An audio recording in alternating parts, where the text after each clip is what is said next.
Hey guys, what's up? So in this video, we are going to create a simple DLL for Windows using C, and then we will be running the function that is exposed by the DLL using rundll32.exe, which is provided by Windows. Here I have a C file called demo.c where I'm having a small function, and you could see the function is taking certain set of arguments. Whenever you create a function within DLL, it could be taking any amount of arguments in whatever way you want. But if you wanted to run this function via run DLL32, and if you want the arguments, everything to be passed correctly to that function, then that function should be following this particular signature itself. Otherwise, it's fine.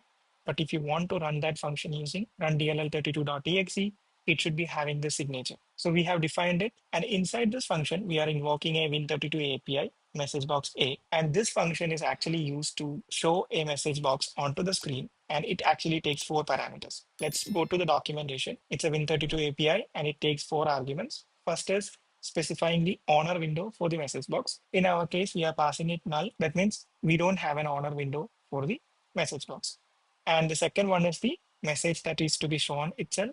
And third one is the caption. And fourth one is the message box type. There are so many message box types. In our case, we are using message box OK. That means a message box with an OK button will be shown. And this is the default message type. And here there are 4 arguments. And the third argument here indicates the argument that is passed to the function when you are calling via run DLL32. And so that I am just printing that whatever is being passed as the argument is being printed in the message box. And this will be the title of the message box.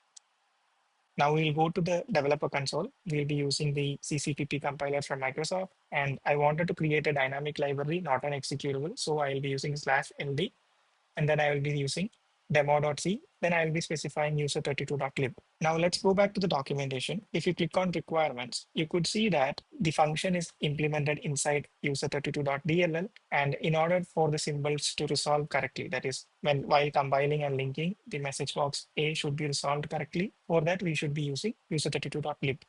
Now press enter. If I do dir, it should have the DLL.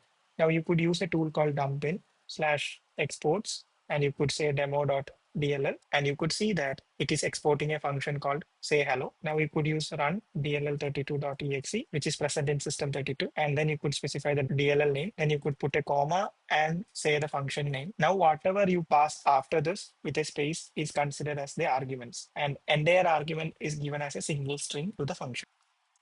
Now you could see that it is displaying a message box, and you could see whatever you passed from the developer console. Similarly, you could have multiple functions over here. I'm just copy pasting this function, and I'll just name it as function2. I'm going to keep the signature same. And if you're not passing any arguments, you could keep it empty. And I have seen that function also gets invoked properly when you're running from run DLL32.